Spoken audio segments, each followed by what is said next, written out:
In the 1960s, the United States and the Soviet Union conducted major studies that led to the development of a new family of bombs, which became known as thermobaric bombs.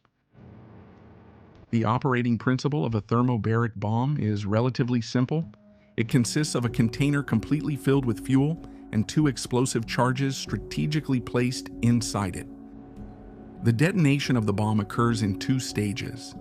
First, the explosive disperses fuel into the air, forming a cloud. Then, a second charge ignites the cloud, causing a large explosion. Due to the physics involved in the explosion of a large thermobaric bomb and the subsequent shock wave and the momentary vacuum created by the blast, people just a few meters from the explosion site are simply obliterated. But even if those people are protected inside tunnels, trenches, or in enclosed spaces like inside caves and bunkers, and many meters away from the explosion, lungs collapse, eyeballs implode, eardrums burst, and the stomach and bladder can explode due to the shock wave. But even in cases where people are not hit by the explosion, if they are exposed to or come into contact with the bomb's fuel, they may develop cancer, suffer severe burns, experience mutations and changes to their biological clock, leading to much faster aging. Besides nervous system damage and permanent blindness, people with asthma may have an immediate attack. Thermobaric bombs use atmospheric oxygen to fuel the combustion of their fuel, resulting in an intense explosion with temperatures exceeding 3,000 degrees Celsius.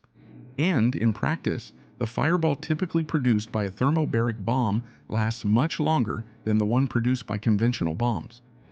While in conventional bombs about 40 to 75% of their composition is fuel, in thermobaric bombs almost 100% of their composition is fuel.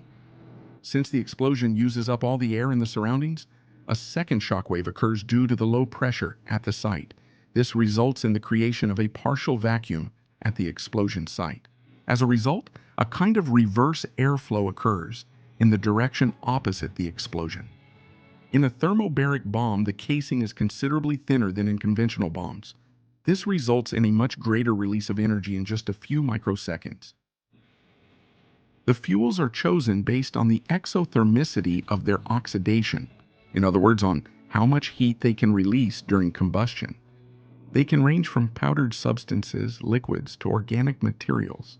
But the typical fuels used in thermobaric weapons are ammonium nitrate, powdered aluminum, TNT, and magnesium. But in more recent developments, nanofuels are used. The effective yield of a thermobaric bomb depends on the proper combination of a number of factors.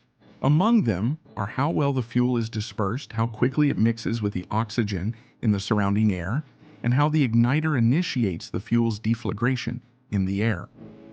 Work on creating this type of bomb has been ongoing since the 1960s, both by the Soviets and the United States. But very recently, this work culminated in the creation of the MOAB, the largest thermobaric bomb ever made by the United States and the largest in use in the world. Measuring just over 9 meters in length, weighing 10 tons, and with an explosive charge of 8.5 tons, it has an explosive power equivalent to 11 tons of TNT. Unlike many bombs that are dropped from bomb bays, the MOAB rests on a pallet and is pulled out from the cargo hold of a C-130. It is pulled out by parachutes, separates from the parachute, and then begins its controlled descent until it reaches its terminal velocity. During its descent, the GBU-43, its military designation name, is guided to the target by signals from the Global Positioning System, or GPS, with the bomb adjusting its fins for greater accuracy as it falls toward the target. It is especially devastating against targets on the surface, inside caves, behind walls, inside houses, or in trenches.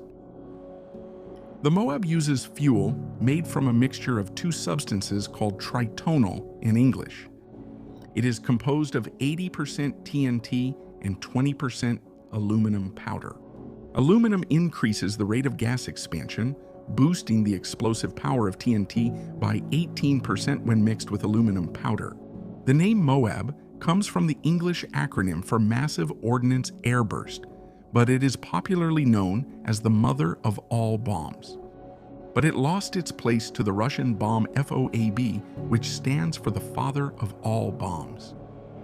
When describing the destructive power of the FOAB, the Russian Deputy Chief of Staff, Alexander Rukashin, simply said, "Everything that is alive just evaporates." The bomb produces an effect equivalent to 44 tons of TNT, all thanks to a new type of high explosive. The FOAB is 4 times more destructive than the mother of all bombs. During the FOAB explosion, an ultrasonic shock wave is generated, advancing over everything and everyone in its path. The fireball generated by the explosion has a diameter of over 300 meters, and the temperature produced in an explosion exceeds 3,000 degrees Celsius. All of this is possible because the FOAB uses the same materials that surround the core of a nuclear bomb, with the advantage of not leaving radioactive traces after detonation. Although its effect is compared to that of a nuclear bomb, it is equivalent to only 0.3 of the power of the atomic bomb used against Hiroshima.